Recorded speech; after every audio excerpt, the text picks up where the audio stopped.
Hello friends, मैं आपकी दीदी शालिनी। तो स्वागत है आप सभी का मेरे इस चैनल विजन शिक्षा में। ठीक है, एंड आई होप आप सभी बहुत प्यारे और अच्छे होंगे और अपनी तैयारी को बहुत अच्छे से कर रहे होंगे।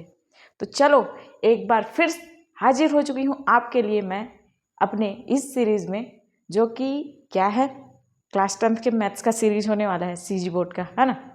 और ये होप लेके चलती हूँ, ये उम्मीद लेके चलती हूँ कि आप लोग भी तैयार होंगे अपने इस उड़ान के लिए, जो आप लोग को ज़मीन से लेके शिखर तक ले जाएगा।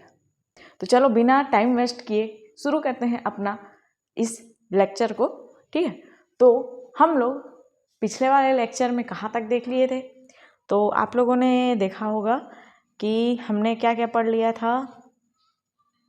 अच्छा, टॉपिक क्या है उसको देखते हैं। हमारा टॉपिक है दो चरों का क्या है, दो चरों का रैखिक समीकरण है।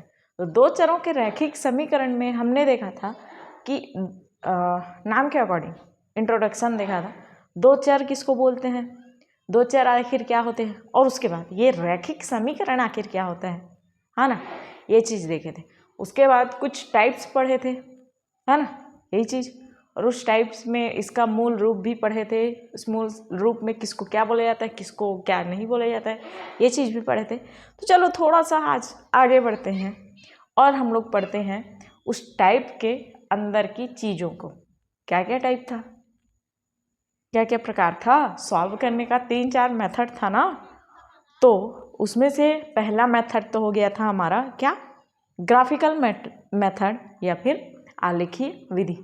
क्या चीज़, ग्राफिकल मेथड या फिर आलेखीय विधि। तो आज हम लोग उस पर चर्चा करेंगे। और उसके साथ ही अच्छा वो हुआ था कि क्या बोलना चाहिए, प्रतिस्थापन विधि और विलोपन विधि और क्रॉस मल्टीप्लिकेशन विधि ना, बस इसका चर्चा की थी, पूरा तरीके से नहीं बताई थी। तो चलो आज इसको पूरे तरीके से पढ़ते हैं और शुरुआत करते हैं अपने पहले मेथड, क्या, ग्राफिकल विधि से। ठीक, एल्जेब्रिक विधि और ग्राफिकल विधि में सबसे पहला हम लोग शुरुआत करते हैं क्या, ग्राफिकल मेथड।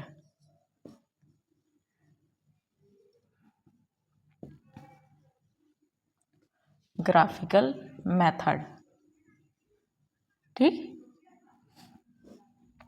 तो ग्राफिकल मेथड बोलने से समझ आ रहा हो, ग्राफ, है ना, मतलब ग्राफ बोल दिए, इसमें ग्राफ की ज़रूरत पड़ेगी ही पड़ेगी। तो आप लोग पढ़ने से पहले आपके पास यदि पुराना ग्राफ पड़ा हो, रखा हो, तो उसको ले आओ, क्योंकि ज़रूरत तो अभी पढ़ने वाली है, बहुत तगड़ी वाली। ठीक है, तो आखिर ये ग्राफिकल मेथड इसमें आया कैसे, ग्राफिकल मेथड से हम लोग सॉल्व कैसे कर सकते हैं। और ग्राफिकल मेथड ना बहुत प्यारा है, आराम से इसको हम लोग सॉल्व कर सकते हैं। तो देखो दोस्तों, इस ग्राफिकल मेथड में ना 3 और पॉइंट आते हैं, 3 और चीज़ आती है, जिससे हम लोग क्या कर सकते हैं, अपने क्वेश्चन को सॉल्व कर सकते हैं और पता लगा सकते हैं कि इस क्वेश्चन का आंसर कैसे आएगा।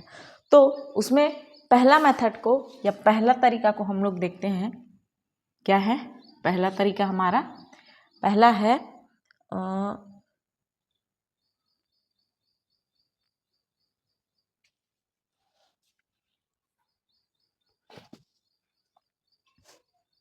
देखो, पहला तरीका है हमारा ग्राफ कैसे बनेगा उसको पहले बताती हूँ। ठीक, यदि, ठीक है, ये क्या है, एक्स एक्सिस और ये क्या है, वाई एक्सिस, एंड ये क्या है हमारा, जेड एक्सिस। ठीक,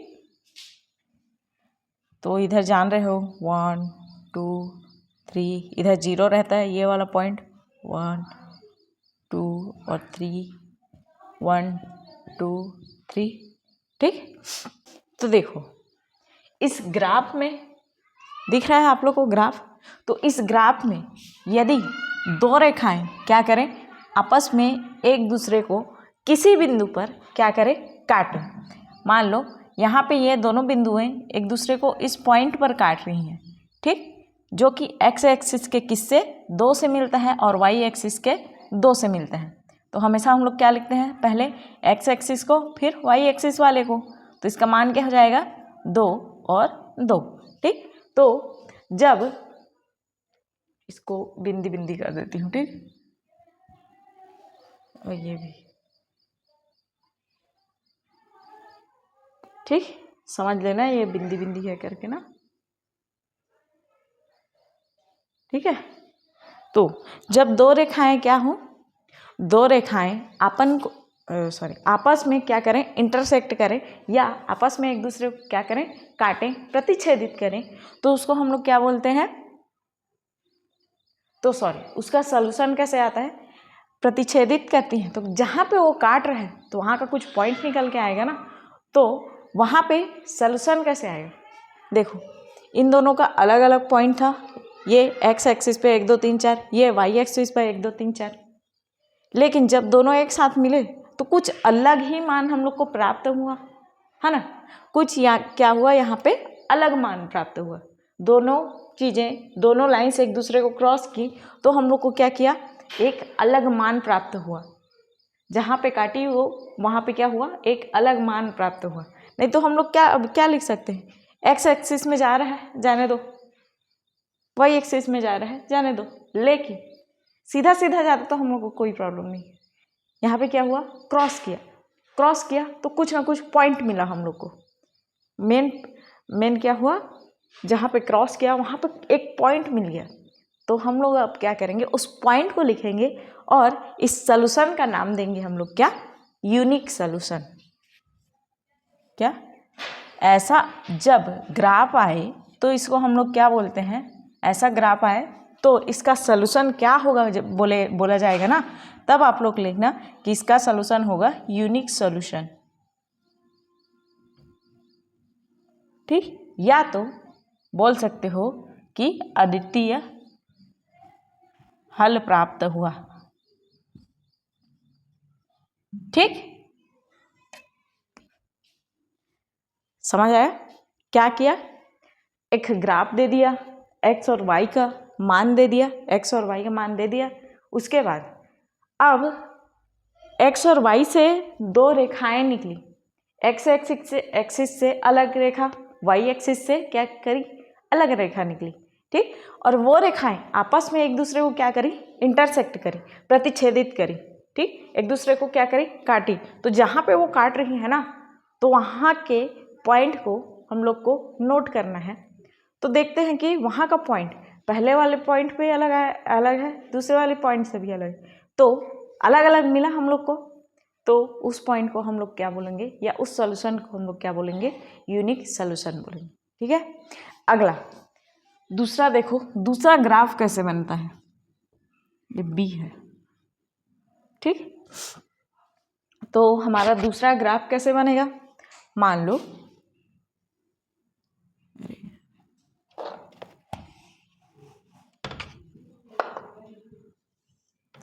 लो हम लोग को दिखा ये एक्स एक्सिस और ये वाई एक्सिस, ये क्या है, पॉइंट है 0, ठीक, 1 2 और ये 3, 1 2 और ये 3, दोनों के पॉइंट्स लिख दिए हम लोग। अब यदि हम लोग को दो रेखाएं, हमेशा लेकिन याद रखना ग्राफ तो दिया रहेगी लेकिन दो रेखाएं, क्योंकि लिखा है हमारा क्या कि ये दो चरों का रैखिक समीकरण है, दो चरों का है, मतलब इसमें क्या होंगी, दो रेखाएं आपस में गमन करेंगी, ठीक। तो इसमें रेखाएं कैसी जाएंगी, तो जब रेखाएं आपस में बिना टच किए हुए एक ही मार्ग पे क्या हो, सीधे चली जाएं, आपस में रेखाएं एक दूसरे को बिना टच किए हुए, बिना छुए सीधे मार्ग पर चलती जाएं, हर बिंदु में उनकी दूरी क्या हो, समान हो, ठीक है। क्या बोली,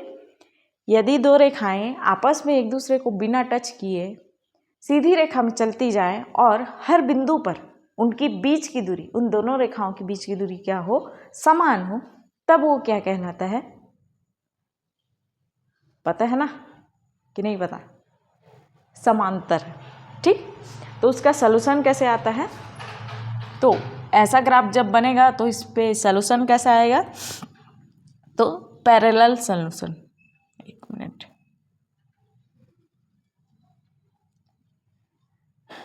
पैरेलल सॉल्यूशन बोले तो पैरेलल बोले तो समांतर।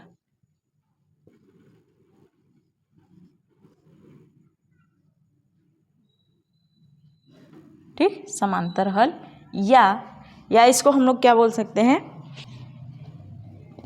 सॉरी यहाँ पे पैरेलल सॉल्यूशन नहीं, रेखाएं क्या हो, आपस में एक दूसरे को ना काटें और दूरी क्या हो, बराबर हो, हर पॉइंट पे रेखाओं की दूरी बराबर हो, तो वो क्या कहलाती है, समांतर रेखा कहलाती है। तो जब हम लोग को ग्राफ में ऐसी समांतर रेखाएं देखने को मिलती हैं, दो रेखा दी रहती है, वो बिना एक दूसरे को टच किए सीधा अपने मार्ग में चली जाती है, पैरेलल होती है, समांतर होती है, ठीक, समांतर होती है, तो इसका सॉल्यूशन कैसे आता है, तो इसका सॉल्यूशन आता है नो सॉल्यूशन।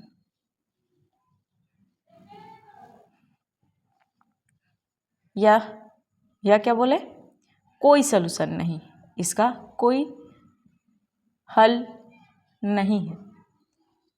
कैसे में इसका कोई हल नहीं है, देखो तो, अच्छा देखो यहाँ पे लाइंस क्या की, एक दूसरे को काटी, तो हम लोग को कुछ एक पॉइंट मिला, लेकिन यहाँ पे लाइंस, दोनों लाइंस क्या हो रही है, सीधे मार्ग पर चली जा रही, एक दूसरे को टच नहीं कर रही, एक दूसरे को काट नहीं रही, ठीक, तो मान कहाँ से आएगा, मान तो हमेशा अलग अलग ही आएगा ना, इसमें मान आया, लेकिन एक दूसरे को कट किए तो आया, एक दूसरे को काटे तो आया, लेकिन यहाँ पे तो ये काट ही नहीं रहा है, एक दूसरे को काट ही नहीं रहा है, तो कहाँ से आएगा मान, ठीक है ना।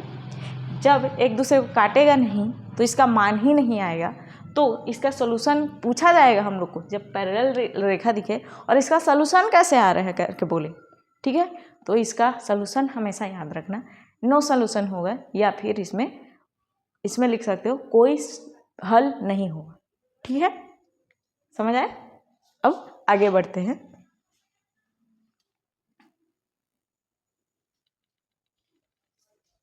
अब आती है पारी हमारे तीसरे ग्राफ की। दो ग्राफ देख लिया हमने, क्या क्या देखा, एक में जब दोनों रेखाएं आपस में क्रॉस करें एक दूसरे को, तो सॉल्यूशन कैसा आया था, उसका हल कैसा आया था, अद्वितीय हल आया था, कुछ मान आया था, ठीक है, उसको हम लोग क्या बोले कि ये अद्वितीय हल है।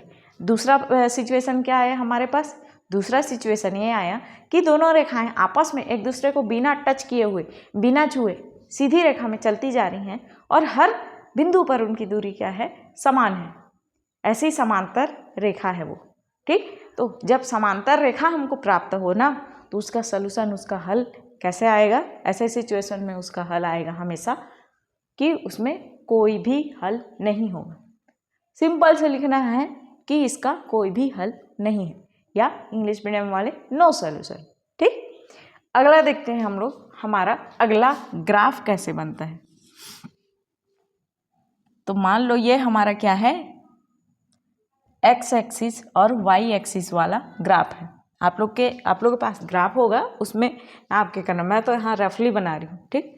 तो ये हमारा ओरिजिन पॉइंट है, 1 2 3, 1 2 और 3, ठीक है, ये क्या है हमारा ओरिजिन पॉइंट, और ये क्या है, एक्स और वाई एक्सिस के मान दिए गए, ठीक ठीक। तो जब